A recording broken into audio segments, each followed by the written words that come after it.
Alhamdulillahi wa kafa wa salatu wa salamu ala ibadihi alladhina astafa khususan ala afdalihim wa khatamin nabiyyin Muhammadin al-amin wa ala alihi wa sahbihi ajma'in wa ba'd. Brother Chairman, respected members of the Management Committee, and brothers and sisters, Assalamu alaikum wa rahmatullahi wa barakatuh.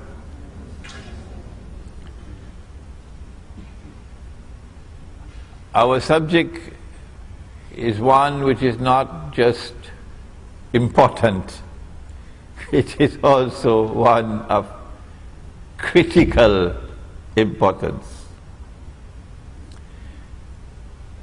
There are those who consider their supreme objective in life and their supreme loyalty to be holding on to their job and getting their promotion. But there are others who believe that their faith is the most important thing in their lives. And such people would want to sacrifice whatever they have to sacrifice in order to preserve their faith. We live in a world today where Allah subhanahu wa ta'ala is now testing us. And He is testing us with the greatest tests and trials ever in history. No people ever before, no people had to face the tests and trials that we now face. These tests and trials are of such a nature that reason alone, the rational faculty, the capacity to think, is not enough. No. We have to be a people who see with two eyes in order to be able to see and recognize the world today. But most people see with only one eye. They see with only the external eye. They are internally blind. They may have a PhD from MIT, but yet they are internally blind. The heart can see, but they don't teach that at universities now. The heart can see what these eyes cannot see. The heart can penetrate beyond the external appearance to reach the internal reality of things. But that would be possible only when there is faith in the heart. And when there is faith or iman in the heart, then Allah puts into the heart Noor. You cannot buy that Noor in the stock market. It's not on sale. The government of Malaysia cannot give you that Noor. No.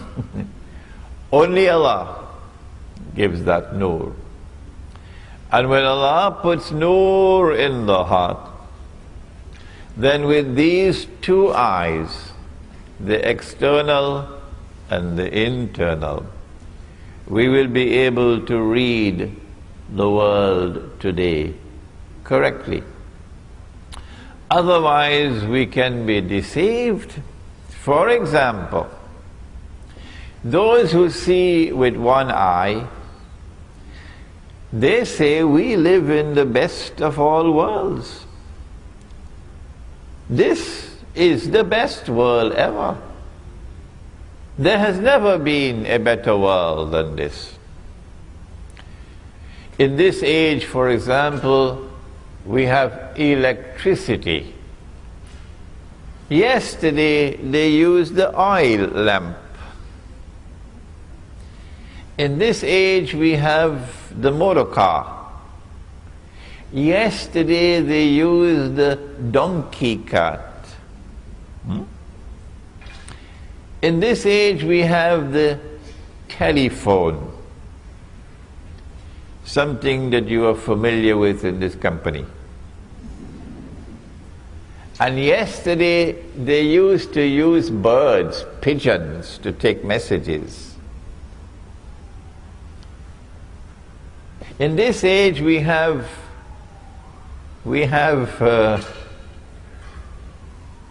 the toilets in the home, because we have sewage systems. And yesterday you had to go outside of the home. And so the evidence keeps on mounting. Who wants to go back to yesterday? This is the best of all worlds. Those, on the other hand, who see with two eyes, they say, but wait a minute. Can this be the best of all worlds? When those who are ruling the world and getting all of mankind to become carbon copies of themselves, that anything they do, they make all of mankind follow them. This civilization, which today dominates the whole world, is now moving to get all of mankind to agree. Every government eventually will have to accept that it is legally permissible for a man to marry another man. Did you hear that? Did you hear that? That's progress, huh? That's progress. And get a marriage certificate. And for a woman to marry another woman and get a marriage certificate. We say, no, this doesn't look like the best of all worlds at all. This looks like the worst of all worlds. The difference between appearance and reality is remarkable. Yesterday we lived in a world in which, yes, there were people who were rich and there were others who were poor, of course, but we never knew an economy, no, not ever in history, in which the rich were permanently rich, and in which the poor were imprisoned in permanent poverty and destitution. This is the first time in human history. We say this is not progress. We always used money all through history. And the money that we used was money which had its value inside the money. So it was money with intrinsic value. So if somebody wanted to rob you, they had to come at you and take the money from you by fighting you. Huh? That's the only way they could take your money. But now we live in a world in which they can rob us, take away our wealth, without ever having to put their hands in our pockets. Yes? And they have reduced Indonesia today to slavery. And they have reduced Bangladesh to slavery. And Egypt to slavery. It is not by accident that Indonesia is so poor today. If you believe that Indonesia is poor because the Indonesians don't work, then you should buy a one-way ticket to the moon and go and stay there. You don't belong to here. No.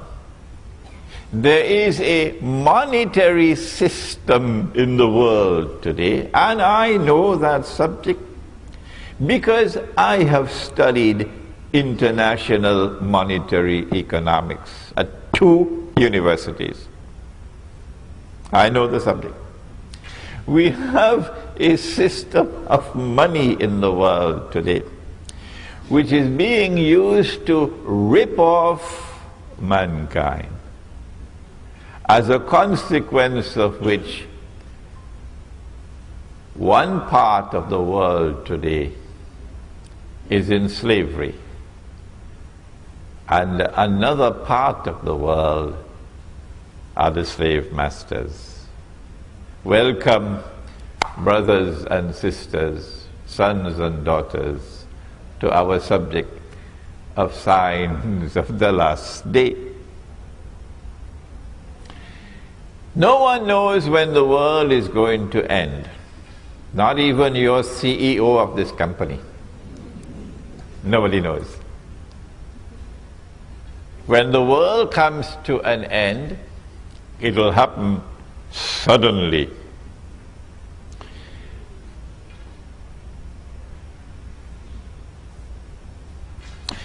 Two people will be sitting with a cloth between them, engaged in a business transaction, and the world will end before they could complete their discussion. A man would take his horse for water, and the world will end before the horse can drink the water. Someone will take a seed of durian to eat the durian. My wife loves durian, she's somewhere in the back there. And the world will end before the durian could reach your lips, said the Prophet alayhi salatu wasalam. When that end of the world comes, it will be sudden. And then you see the mountains like pieces of cotton wool. And then you see the graves of people and their bodies being pitched out of the graves. And then there will be a transformation of the entire world into something which is new. So if this is a world of space and of time, that would be something which would be different. But we are not concerned with the end of the world. No. We are concerned with an age which will come before the end of the world. And we have chosen to call this the end of history. That in this end of history, truth must triumph over all rivals. Justice must prevail in the world. the Security Council of the United Nations, that bunch of crooks could do what they want. Governments could stamp their feet and jump however they want. But justice will prevail in the world, and the oppressor will bite the dust at the end of history. This is there in the Quran, where Allah says, فَأَعُوذُ بِاللَّهِ مِنَ الشَّيْطَانِ الرَّجِيمِ هُوَ الَّذِي أَرْسَلَ رَسُولَهُ بِالْهُدَى وَدِينِ الْحَقِّ. He it is who has sent his messenger with guidance. This is guidance, not the stuff you get in the New Straits Times. This is guidance, the Quran. And the religion of truth, لِيُظْهِرَهُ عَلَى الدِّينِ كُلِّهِ, that this religion of truth might prevail over all rivals. History cannot end without this taking place. However, there is going to be an age which will precede that end of history, culminate with that end of history. And it is called, and you are familiar with this term in Malaysia, it is called Akhirul Zaman. But for some strange reason, I don't know why you say Akhirul Zaman. You must tell me why. It's Akhirul Zaman. And ilmu Akhirul Zaman in the English language is called Islamic, now don't be afraid, it's a big word now, it's called Islamic eschatology. I told you it's a big word. It is ilmu Akhirul Zaman. When Akhirul Zaman comes, then you're going to face the greatest of all tests and trials. And nearly all of mankind are going to fail. Very few will pass this test. And all those who fail will go into the hellfire, Jahannam. But Allah's Messenger said that there will be some signs by which you can recognize that you are living in Akhirul Zaman.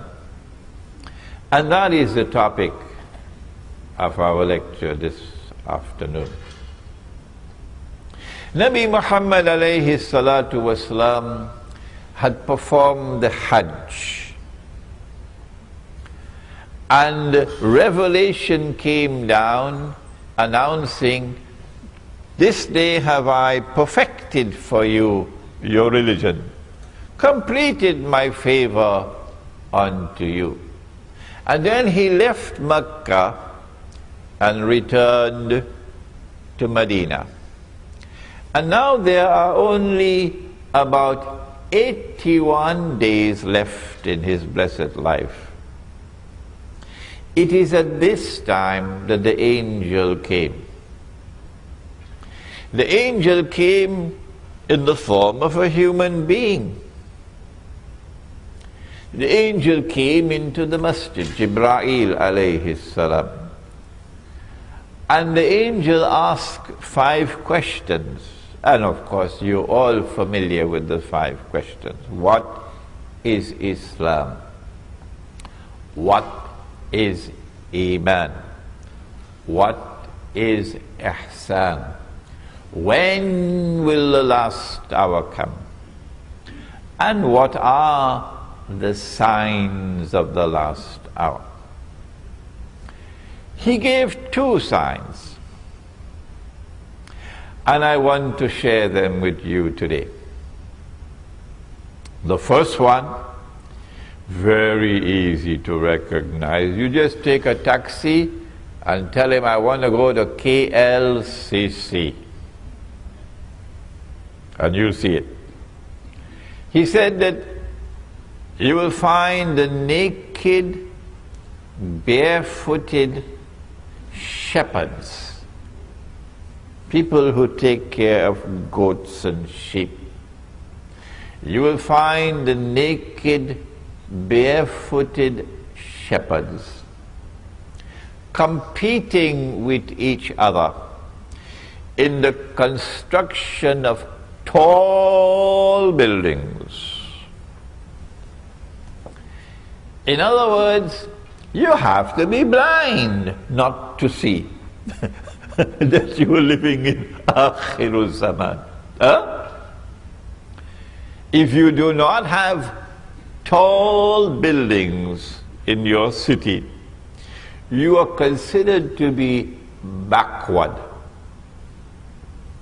And so in Akhirul Zaman, mankind will measure progress,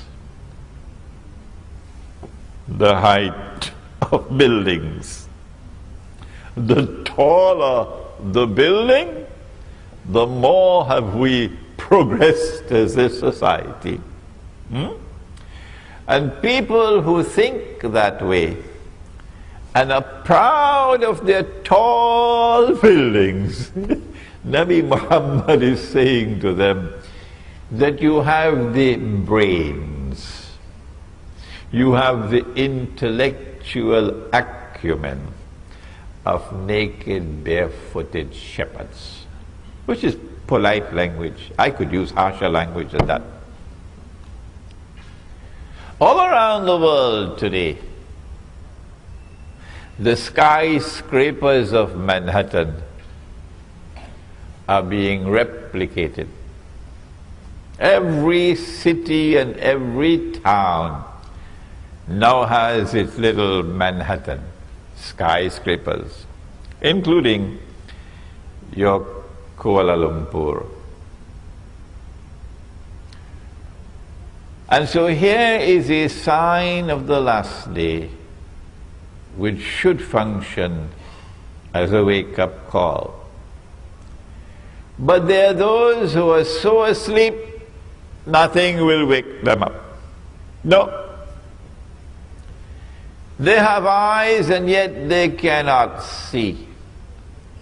They have ears and yet they cannot hear. They have hearts and yet they do not understand. Allah says of such people, أُولَٰئِكَ كَالْأَنْعَامِ أُولَٰئِكَ كَالْأَنْعَامِ. They're just like cattle. They're just like cattle. So what can you do for them? Whether you want them or you don't want them, they don't bother with you. So let us now turn to the other people, who when they see the tall buildings, they will shake. They will shiver. They will say, this is what Nabi Muhammad alayhi salatu wasalam talked about, and I'm seeing it with my eyes. I now live in the most dangerous of all worlds. But he spoke about his second sign as well. He said that a slave woman, so in Akhirul Zaman, there's going to be slavery. We don't have slavery behind us alone. We have slavery in front of us. In Akhirul Zaman, there's going to be slavery. He said a slave woman will give birth to her mistress. We don't have the time today to explain this hadith, but we've done it in one of our previous lectures, and I have a very dear friend now. I must introduce you to my friend. My friend is called YouTube. And this friend of mine broadcasts my lectures, sometimes within hours of my giving the lecture. Right here you see him sitting there. And then in France they can sit down and listen to the lecture. And now in France they're asking for French subtitles. So you will find on YouTube a lecture in which I've explained this subject. An Islamic response to Dajjal's modern Western feminist revolution. But the slavery of which the Prophet spoke, alayhi salatu wasalam, is already here. And it is here because of something called riba. Riba is not only borrowing and lending money on interest, but riba is also every rip-off. And of course, the biggest rip-off to have ever occurred in human history is the one involving bogus, fraudulent, and haram paper money. And the money which is coming now, because paper money is on its way out, the US dollar, when last I heard about it, is in a special part of a hospital called ICU. You heard about ICU? In fact, I believe the US dollar is already dead, but they have a life support machine keeping it alive. And it will only be a matter of time before the US dollar is demonetized, meaning you cannot use the US dollar in the United States for buying and for selling. No, you can use it as wallpaper. And then they will replace the US dollar with some other currency, maybe a coin, which will be worth 5 cents to the dollar. Of course, China is going to be very angry with that, because the Chinese have a whole pile of US dollars. And the Saudis are going to be very angry, They have a whole pile of US dollars. So now you lose 95% of your wealth. But what is replacing paper money now is something even worse. It is money you cannot see. It is money you cannot touch. It is electronic money. And you make this money by simply typing it in and typing it out. So whoever controls the banking system around the world controls the world. We are heading towards a financial Guantanamo. This is slavery, economic slavery. And it has already come to the world, and now the noose is tightening around the neck. Who is doing it? I now want to introduce you to the most important part of this subject. And that's all I can do today, introduce you. If you want me to teach the subject, you have to read my books.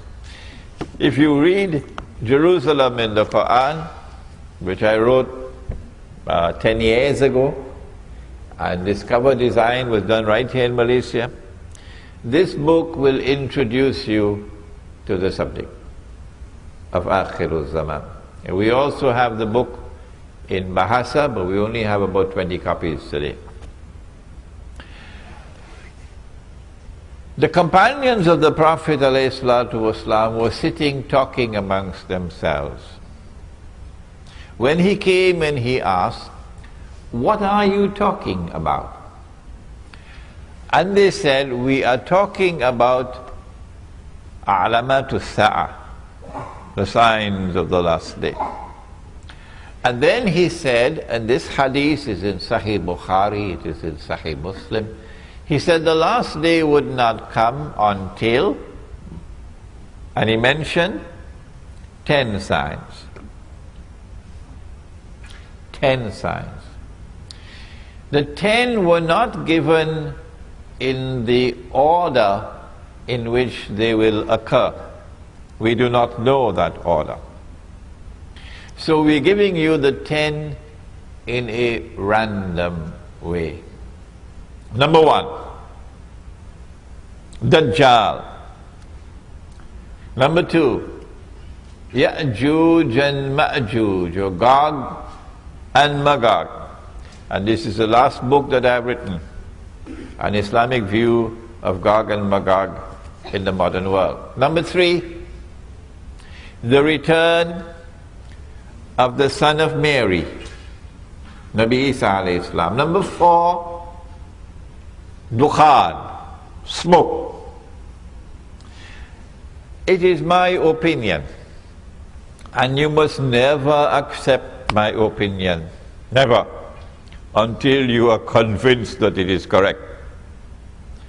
It is my opinion that this Dukhan is probably about 20 or 25 years away from now.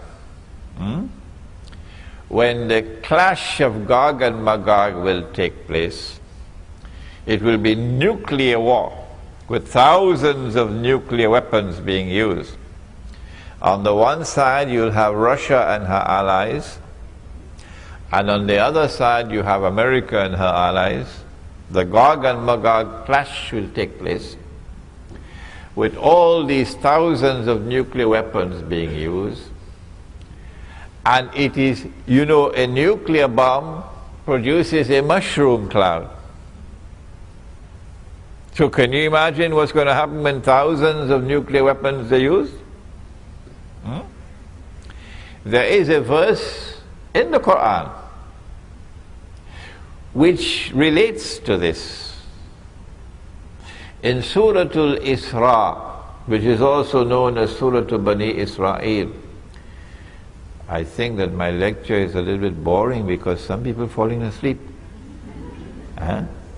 If you see anybody sleeping, wake them up. Allah subhanahu wa ta'ala says, listen to the verse, بَعْدَ أَعُوذُ بِاللَّهِ مِنَ الشَّيْطَانِ الرَّجِيمِ وَإِن مِّن قَرْيَةٍ إِلَّا نَحْنُ مُهْلِكُوهَا قَبْلَ يَوْمِ الْقِيَامَةِ أَوْ مُعَذِّبُوهَا عَذَابًا شَدِيدًا كَانَ ذَلِكَ فِي الْكِتَابِ مَسْطُورًا. And not a single town or city will escape. Allah is going to destroy every town and every city. And those which escape destruction will be punished with terrible punishment. And my opinion is that you got about 20-25 years left. Of course, I can be wrong. When that clash takes place of Gog and Magog, that's it. The only ones who will survive will be those who are in the remote countryside. And you know that you are in the remote countryside when you cannot use a cell phone. So that is number 4, Dukhan, smoke. Number 5, Dabbatul Ard, a beast or a creature of the Ard. Ard can mean earth, Ard can mean the material universe, Ard can mean land, Ard can mean territory. In the context in which this appears, my opinion is that it refers to Al-Ardul Muqaddasa, the Holy Land. That a beast will appear in the Holy Land. The Quran tells us about that beast. And you know, the punctuation in the Quran did not come from Allah. No. The Prophet ﷺ would would recite the ayah and the scribes would write it down. But when they wrote it down, they didn't put in punctuation. So this is one word which can have two possible meanings. That the beast would tukallimuhum, speak to them, or taklimuhum, wound them. My understanding is the second meaning is more appropriate.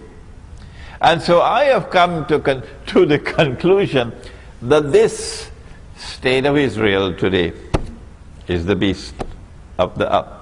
But Allah knows best. Number 6, that the sun would rise from the west. My methodology of study is that the Quran is the only supreme authentic authority in Islam. And no hadith has absolute authenticity. And therefore the Quran sits in judgment over the hadith. Hadith cannot change the Quran. No. The Quran tells us that the sun rises from the east. I believe it does in KL, does it? From the east? Right, good. And the sun sets in the west. The Quran tells us that. And the Quran also tells us, La tabdila li khalqillah, that Allah's creation does not change. Therefore, I have come to the conclusion that the sun cannot physically rise from the west. No, because that would be in conflict with the Quran. But you would be surprised at the number of emails I'm getting from all over the world. Sheikh, there's something called reverse magnetic theory or something like that or the other. And the sun is actually going to rise from the west. Oh, they're not giving me any peace at all. Therefore, I have to understand the sun rising from the west to be something which is symbolic. There is going to be a false sunrise. That false sunrise will come from the west. It is not the true sunrise. This false sunrise wants to replace the true sunrise. And so I have perceived that false sunrise to be modern Western secular civilization. But this is my opinion. Do not accept my opinion unless you are convinced that it is correct. Number 7, 8, and 9. That there will be 3 khusuf, plural of khas. A khas is a movement of the earth, which is normally called an earthquake. But this movement of the earth would result in a sinking down of the earth. One would be in the east, the second would be in the west, and the third, you know, I was here a few years ago, and in Tamansuri, UK, it was Ramadan, and the people, you didn't hear about it? They had woken up in the morning for the Sahri, and the whole house went down. You didn't hear about that? Tamansuri, UK. So one in the east, one in the west, and the third one in Arabia.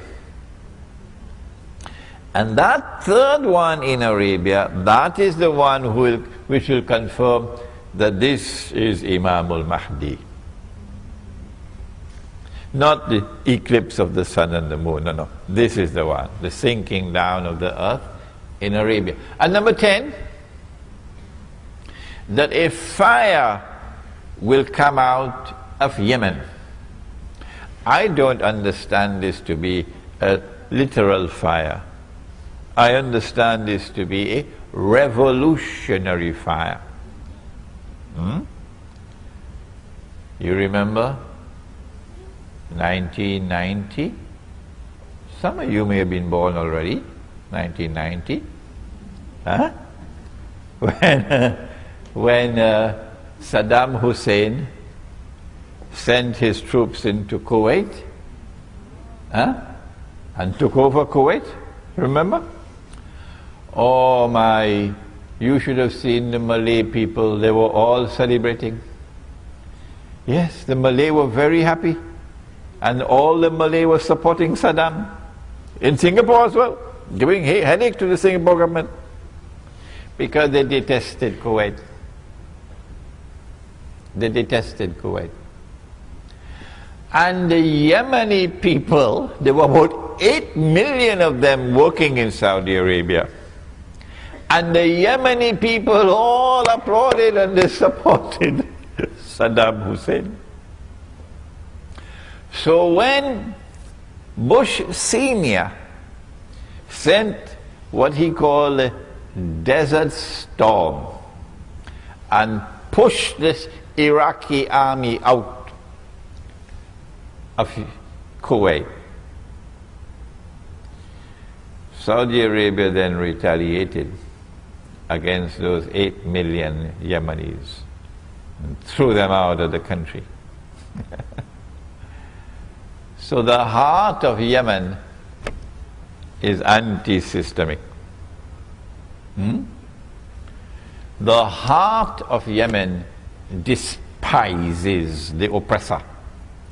And this is why the Prophet said, Allahumma barik lana fi shamina wa yamanina. O Allah, grant blessings for us in our Sham, Syria, and our Yemen. I wish he had included Indonesia as well. And so a fire will come out of Yemen and drive mankind to their place of assembly, which is Arafat. And so that spells goodbye to Saudi Arabia. These are the 10 major signs of the last day. And I don't have the time now. Each one of these will take some time to explain, each one of these.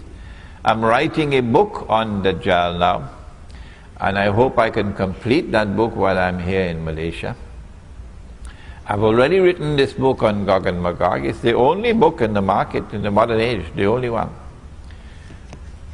But you should now, because of today's lecture, and because you have been to KLCC, don't tell me you've not been to KLCC, and you've seen the tall buildings.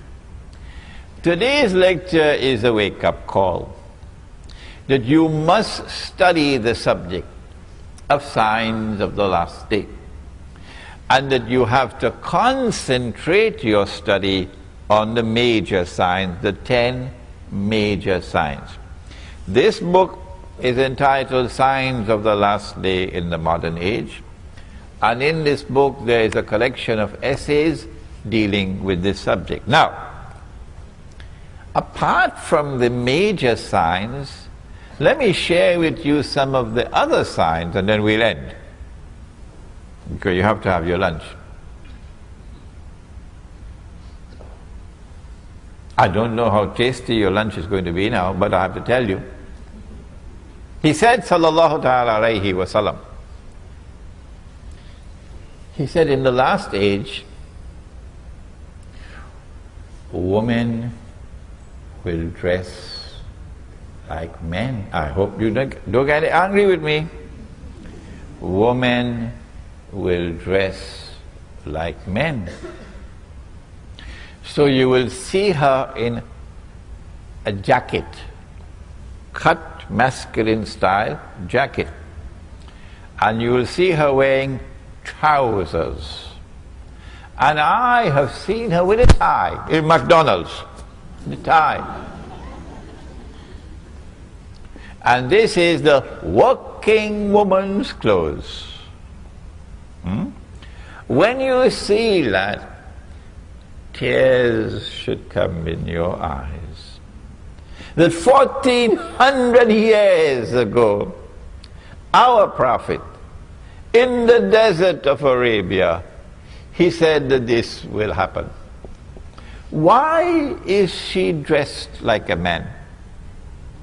Answer: so that she can assume the functional role of men in society. So now she gets dressed and goes to work and faces the morning traffic, and she works all day, and then she comes back home in the evening with her briefcase. Don't be annoyed with me, I have a job to do. And faces the evening traffic and advances in her career. When she is at work, she's an officer. She has men working under her, so she can't talk to them in a feminine voice. Her voice has to be masculine. So her voice becomes masculine. If you hear her on the telephone, you won't know, is it a man or a woman? And as her voice becomes masculine, and her work is masculine, oh my gosh, you should see her face. The face of a woman is soft and gentle, beautiful. No man here will differ with me that the most beautiful thing that Allah has ever created is a woman. Come on, tell me. But now she loses her femininity.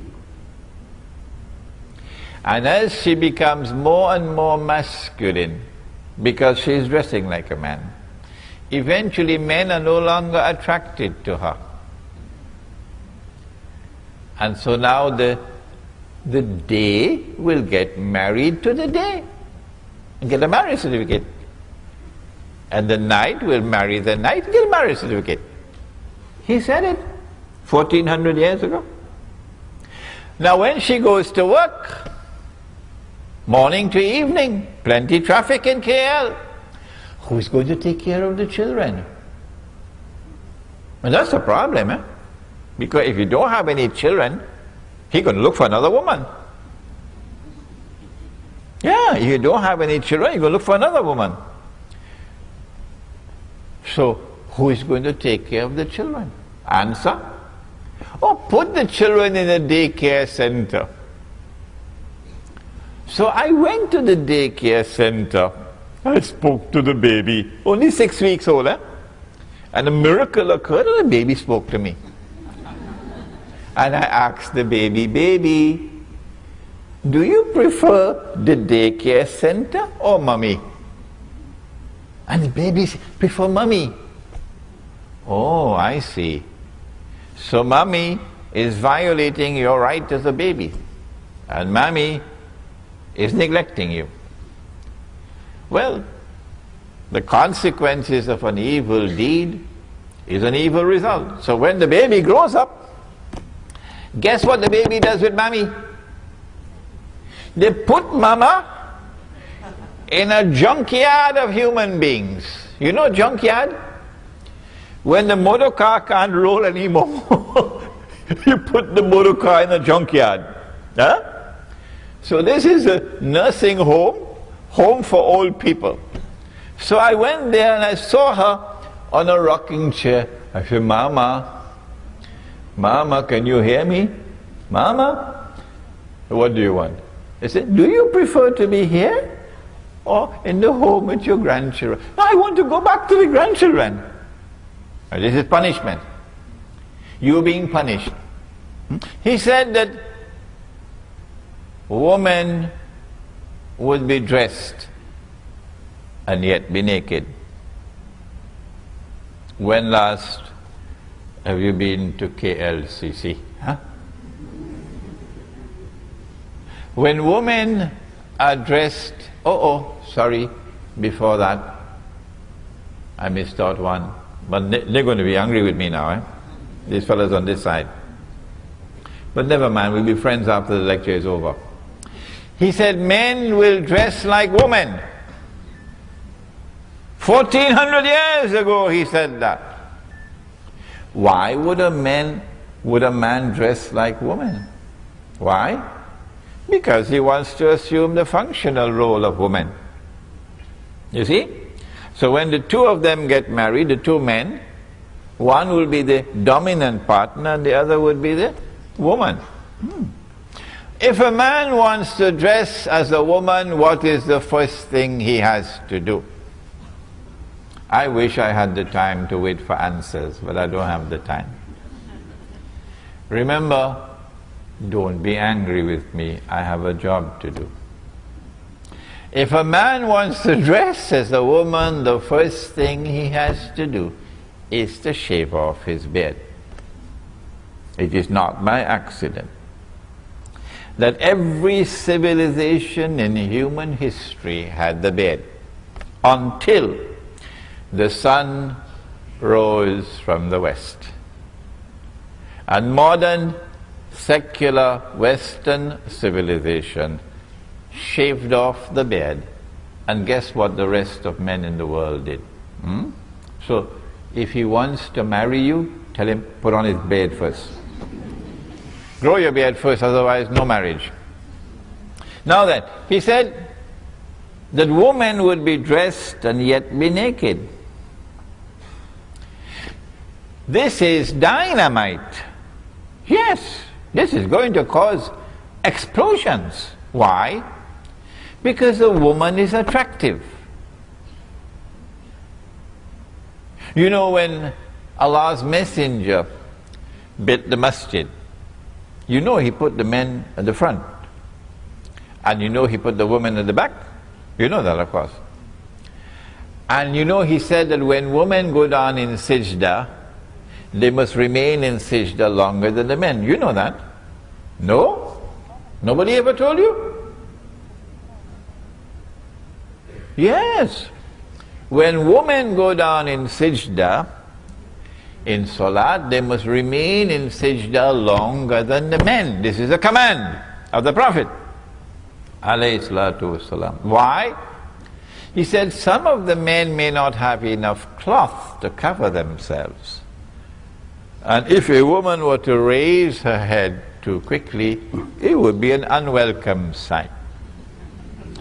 So he put the men at the front and the women at the back and told the women to remain longer in sajda. Why did he not put the women in the front and the men at the back? Answer: no man would be able to pray. No, you can't concentrate on prayer when you have women in front of you.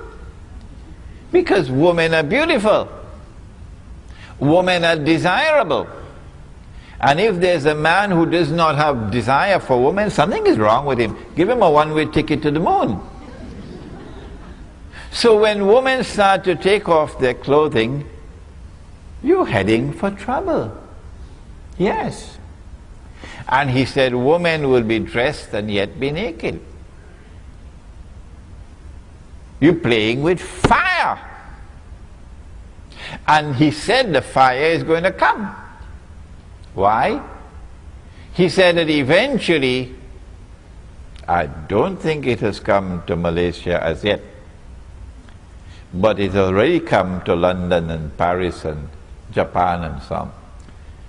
He said you will find people having sexual relations in public like donkeys. Like donkeys. And this sexual revolution is provoked by a feminist revolution which takes woman and gets her to take off her clothing.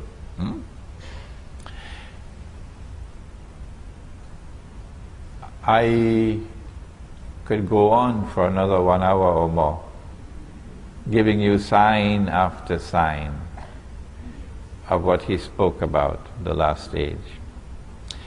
But I think I want to now conclude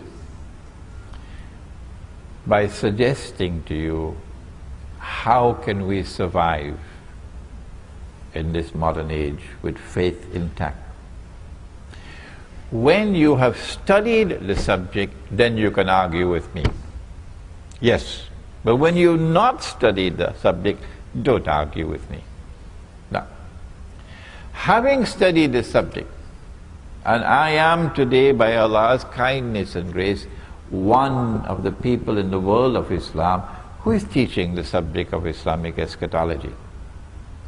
Having studied the subject, I have come to the conclusion that you cannot escape shirk, you call it shirk, while living in society. And this is the one sin that Allah will not forgive. No. You cannot escape riba while living in the modern world. No. And Allah declares war in the Quran. And the Prophet ﷺ has cursed all four. And he has said that they are all equally guilty. The one who takes riba, the one who gives riba, the one who records the transaction, and the two witnesses, they're all equally guilty.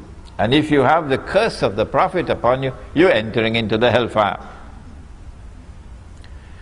I have come to the conclusion after studying the subject of riba, and incidentally there's a flyer at the back for a conference taking place in KL, in PWTC on July 26th and 27th that you might want to attend. I am one of the speakers on riba, responding to riba. I have come to the conclusion that you cannot survive with faith intact while living as a part of this system.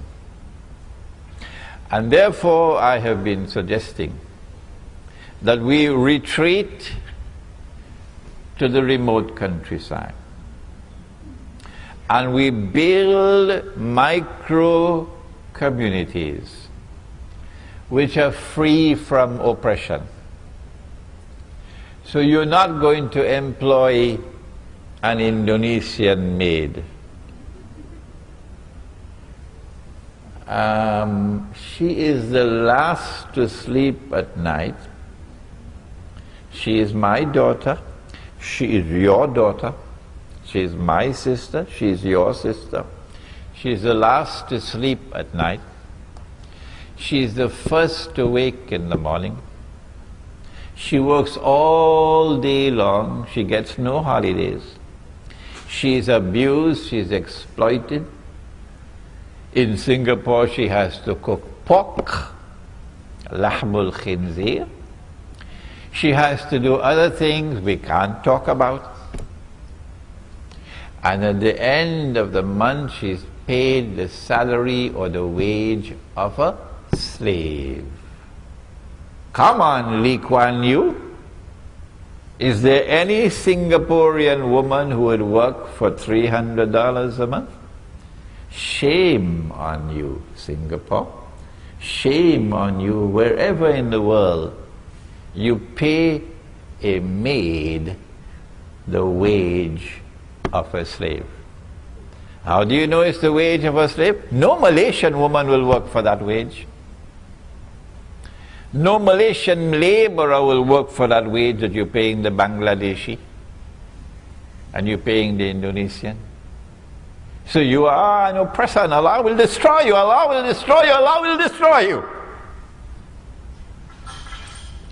So we will create our micro communities which will be free from oppression. Banks are not allowed. No. So no money lenders. And we're not going to use this paper money. The gold dinar and silver dirham is what you find in the Quran. So the gold dinar and silver dirham will be used as money. And if we have a shortage of dinars and dirhams, and we in Java, we can use rice as money. Yeah. In that micro community, we try to live the way of life of Islam. And if they come after us with the armed forces and the police in that remote community, then, said the Prophet sallallahu ta'ala alayhi wasallam, and how prophetic were his words, and how few there are who listen to the Prophet alayhi salatu wasallam. He said, the time will come when a man, in order to preserve his faith, would have to flee to the mountainsides where rain falls and take with him some sheep and goats. And so I leave you now. I thank you for the time that you've given to me to introduce you to this important topic. I warn you that we now live in the most dangerous of all worlds, and most people are going to fail the tests. And I urge you to study the subject of signs of the last day, and to examine my suggestion that survival requires us to try to live Islam. And we cannot live Islam in their cities and towns, but we might succeed if we remove ourselves from the towns and cities and go back to kampung and build a community that is faithful to Allah and His Messenger. ربنا تقبل منا إنك أنت السميع العليم وتب علينا يا مولانا إنك أنت التواب الرحيم برحمتك يا أرحم الراحمين آمين. I saw my teacher, Maulana Dr. Fazlur Rahman Ansari, conducting a class. And while the class was being conducted, the azan was called. Of course, we will be going to the masjid. When the azan started, I heard him say, Allahumma Jalla Jalalahu, and then continue with the class. So I followed his way. If anyone can show me that this is prohibited, then of course I will discontinue it. Okay, there's nothing that I know of in the Quran and nothing that I know of in the Ahadith with which to respond to your question. I therefore will give you my view. I believe that those who are in control of the world today, who want to rule the whole world and eventually deliver that rule to the state of Israel, so that tomorrow Israel will rule the world. And when Israel rules the world, then a man would stand up in Jerusalem and declare, I am the Messiah, Al-Masih. 1400 years ago, Nabi Muhammad alayhi salatu wasalam described that man to us. Said he'll be a Jew. He would be a young man. He'll be powerfully built. He'd have curly hair.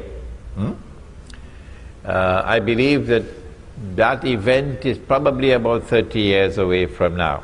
That's how close we are. That man would be Dajjal. Dajjal. Because he says he is the Messiah, but no, he is not the Messiah.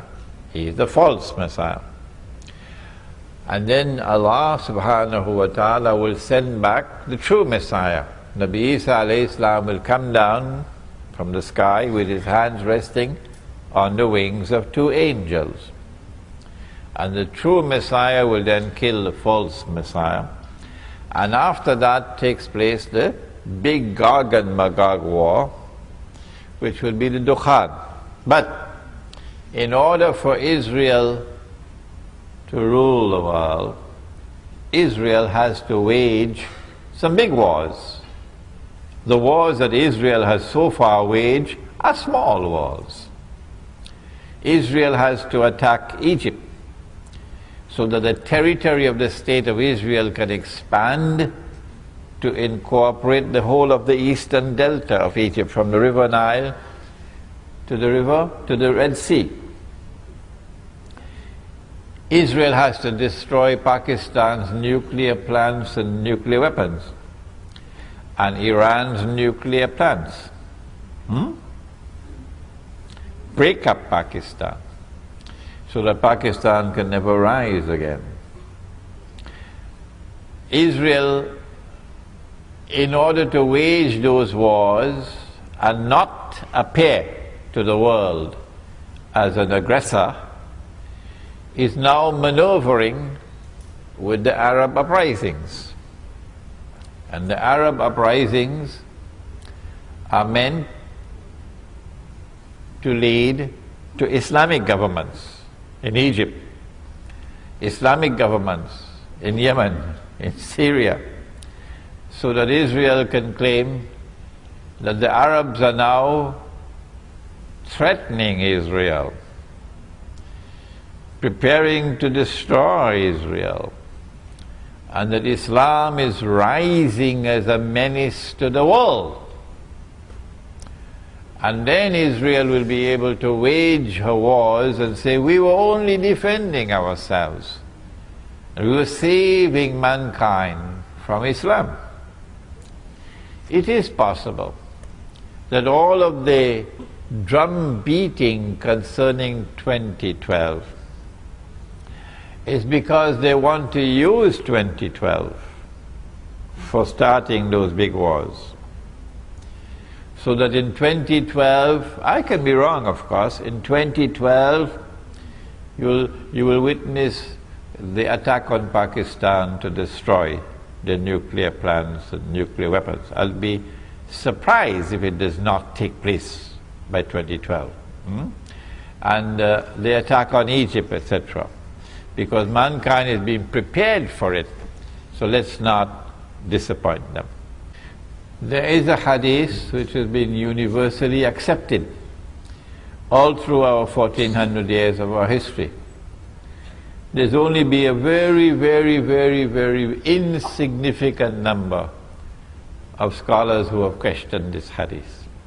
The overwhelming majority for 1400 years have accepted the hadith. That when you see the black flags coming from the direction of Khurasan, go and join that army. Even if you have to crawl over ice. There's 2 hadiths I'm joining now. 2. Go and join that army, even if you have to crawl over ice. Because no one will be able to stop that army until it reaches Jerusalem.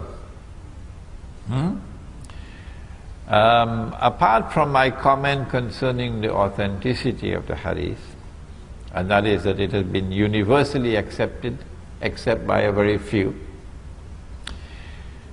it appears to me that this army will be able to successfully march to Jerusalem only after Gog and Magog have destroyed themselves with that nuclear warfare. When that nuclear warfare takes place, if we have any scholars of physics and so on here, you can help me. But I have a suspicion. I'm not a scholar of physics.